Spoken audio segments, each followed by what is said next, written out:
Some bands break up over money, some break up over ego, and some bands never get the chance to break up on their own terms at all, because one member's headlines end up doing it for them. So today, we're counting down 10 bands of the 70s and 80s ruined by one disgraced member.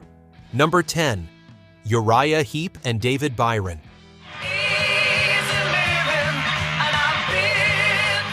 Uriah Heep built their reputation in the early 1970s on theatrical hard rock, and a frontman who knew how to work a stage. And David Byron's soaring voice and larger-than-life stage presence were a big part of albums like Demons and Wizards, and The Magician's Birthday. As the decade wore on, though, Byron's drinking became impossible for the rest of the band to work around. He started missing sessions, showing up to shows in no condition to perform. And by 1976, the rest of Uriah Heep decided they couldn't continue that way. He was fired that year and replaced by John Lawton, a decision that effectively ended the band's biggest commercial run in the United States, even as they kept a loyal following overseas for years afterward. Byron tried to launch a solo career, but nothing he released came close to his old band's success, and his drinking never really let up. He died in 1985 at just 38, following a seizure linked to years of alcohol abuse, a quiet and sobering end for a singer who once filled arenas.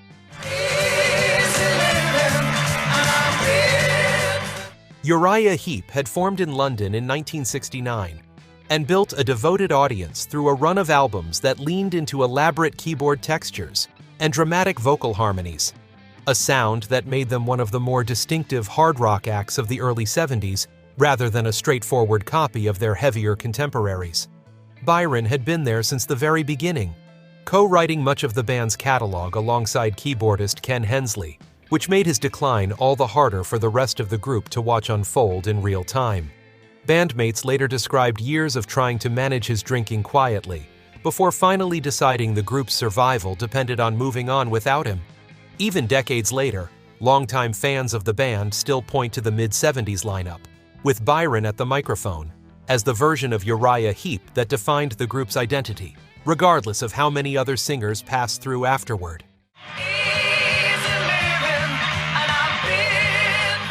Number 9. Free and Paul Kossoff.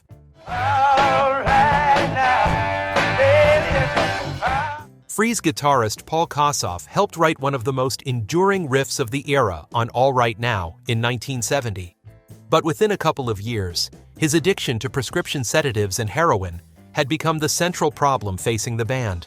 Free actually broke up for the first time in 1971, largely because Kossoff's condition made it impossible to tour reliably, then reformed the following year hoping he'd stabilized.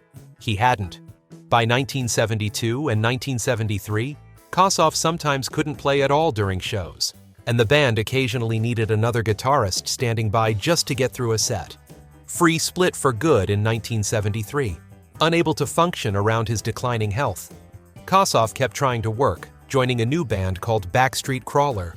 But in 1975, he suffered a drug-related heart attack on a transatlantic flight and was reportedly without a pulse for several minutes before being revived. He never fully recovered, and in March of 1976, at just 25 years old, his heart finally gave out for good. Free had formed in London in 1968, when Kossoff, still a teenager, was paired with singer Paul Rodgers, bassist Andy Fraser, and drummer Simon Kirka by a mutual friend who thought their sounds complemented each other. And the chemistry was obvious, almost immediately. All Right Now turned the band into international stars practically overnight, which made Kossoff's decline all the more painful to watch play out in public. Rodgers and Kirk went on to form Bad Company not long after Free's final breakup, finding major success on the other side of the tragedy, while Kossoff's own attempts to keep working became a steady stream of false starts.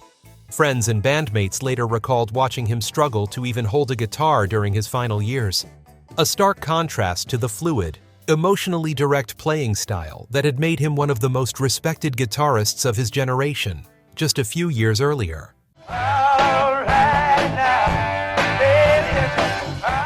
Number 8.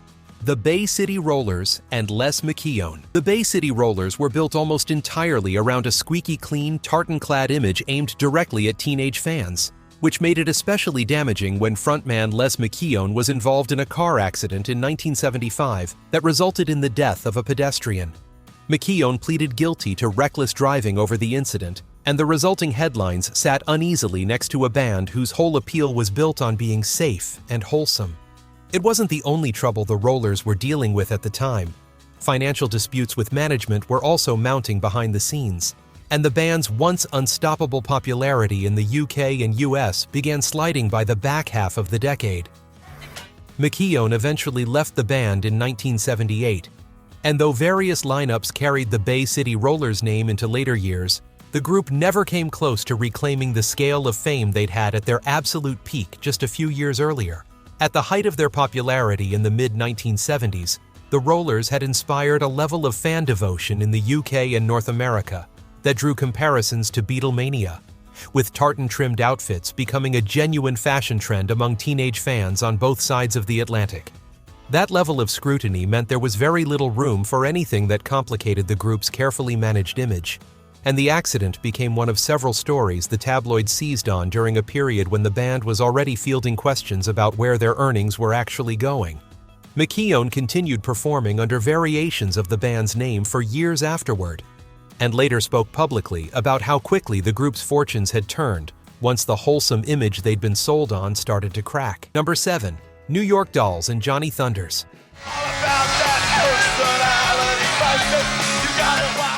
The New York Dolls helped invent the look and attitude that punk would run with a few years later, mixing glam theatrics with a raw, sloppy energy that influenced an entire generation of bands. Behind the scenes, though, guitarist Johnny Thunders' heroin addiction was becoming an open problem within the group almost from the start, a pattern made even darker by the death of original drummer Billy Mersha during the band's first UK trip in 1972. By the middle of the decade, Thunders' addiction and unpredictable behavior had become a defining, destabilizing feature of the band's live shows. And after a brief and chaotic stint under manager Malcolm McLaren in 1975, Thunders and drummer Jerry Nolan both quit within weeks of each other. Without them, the New York Dolls fell apart almost immediately, having lasted barely 4 years as a functioning act. Thunders went on to form the Heartbreakers, and later pursued a solo career. But he continued struggling with addiction for the rest of his life, and the Dolls themselves wouldn't perform together again for decades. The band had come together in New York City in 1971, drawing on glam rock theatrics and a deliberately messy, garage band energy that stood in sharp contrast to the polished arena rock dominating the charts at the time. Critics were divided on them from the start, but musicians paid close attention. And the Dolls are now widely credited as one of the direct bridges between glam and the punk scene that would explode a few years later out of the same New York clubs. Thunders himself became something of a cautionary figure within that scene, someone whose talent was never really in question, but whose addiction repeatedly undercut his ability to build on it, a pattern that continued through the Heartbreakers and various solo projects until his death in 1991 at the age of 38. Number 6. The Stooges and Iggy Pop.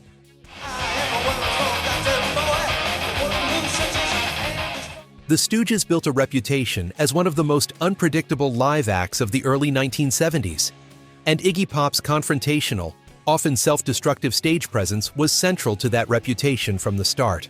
By the time the band recorded Raw Power in 1973, Iggy's heroin use had escalated to the point where it was affecting nearly every part of the band's operation, from unreliable studio sessions to live shows that veered into genuine chaos. Their label dropped them not long after, and by early 1974, the classic lineup had splintered entirely, worn down by the addiction and dysfunction surrounding their frontman. Iggy spent much of the mid-1970s working to get sober, eventually finding stability later in the decade with help from David Bowie, who produced his solo debut. The Stooges themselves stayed broken up for nearly 30 years before an eventual reunion. But the band that had once seemed poised to define the sound of the decade never got the chance to build on its early momentum. The band had formed in Michigan in the late 1960s, and by the time guitarist James Williamson joined for Raw Power, their sound had hardened into something even more abrasive and confrontational than their earlier records. A shift that critics at the time mostly dismissed, but that later generations of punk and alternative musicians would point to as hugely influential. Iggy's live performances during this period became notorious for their unpredictability, with reports of him cutting himself on stage or provoking audiences into physical confrontations, behavior that band members later attributed directly to the drugs he was using at the time, rather than pure showmanship. By the time he got clean later in the decade, the band that had once backed him no longer existed in any working form.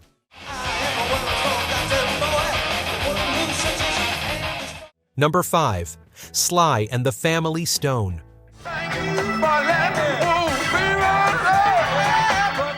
Sly and the Family Stone were one of the most influential acts to come out of the late 1960s, blending funk, soul, and rock into something nobody else was doing quite the same way.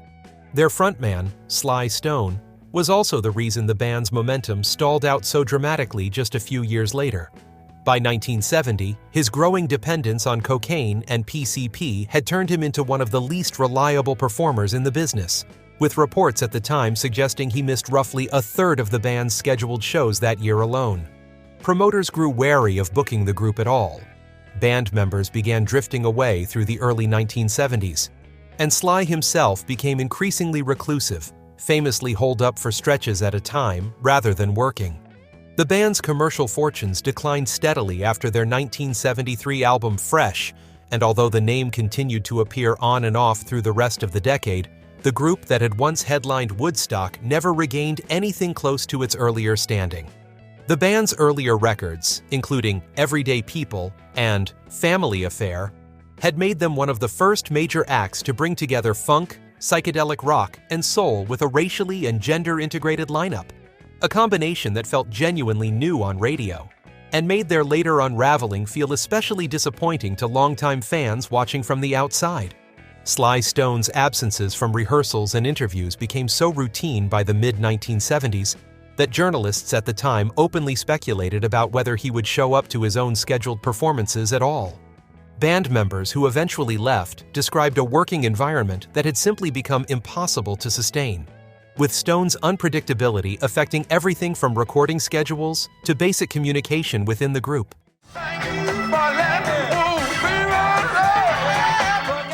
Number 4. Hanoi Rocks.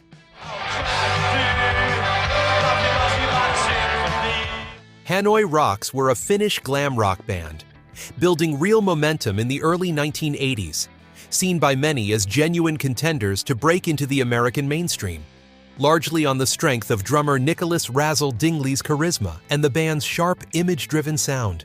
That momentum ended overnight in December of 1984, when Mötley Crüe frontman Vince Neil, driving while intoxicated, crashed his car and killed Razzle, who was riding as a passenger, while also seriously injuring 2 people in another vehicle. Neil pleaded guilty to vehicular manslaughter and driving under the influence, serving a short jail sentence along with community service and a financial settlement to the victims. For Mötley Crüe, the incident became a dark chapter that the band would carry for years, even as their own career kept climbing through hits like Theater of Pain not long after. For Hanoi Rocks, the loss was final.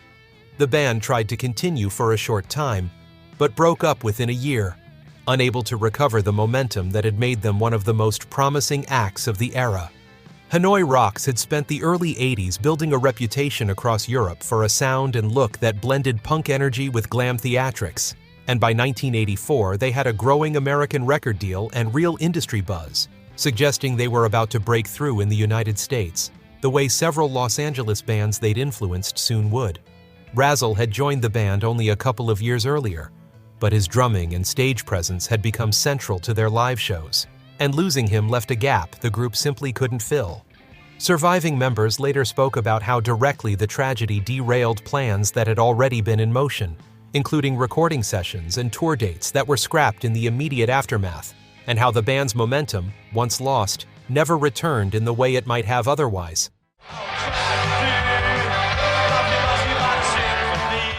Number 3.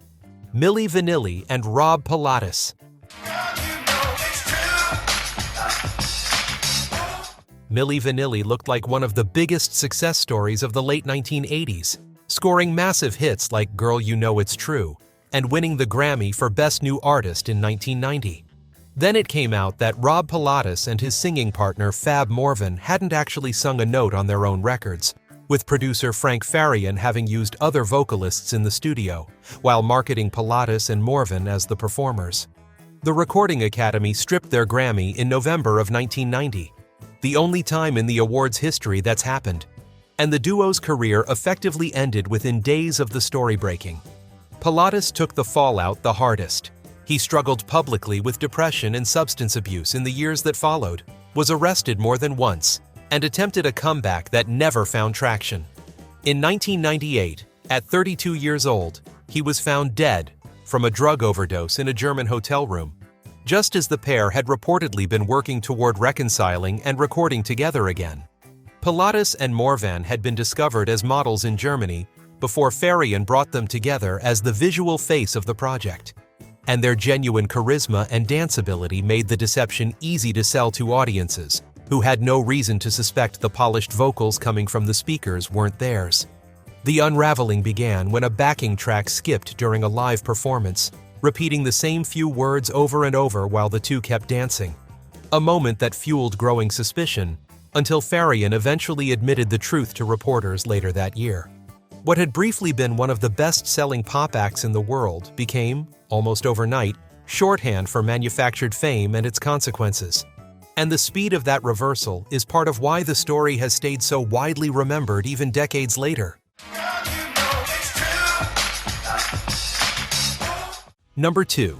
Culture Club and Boy George.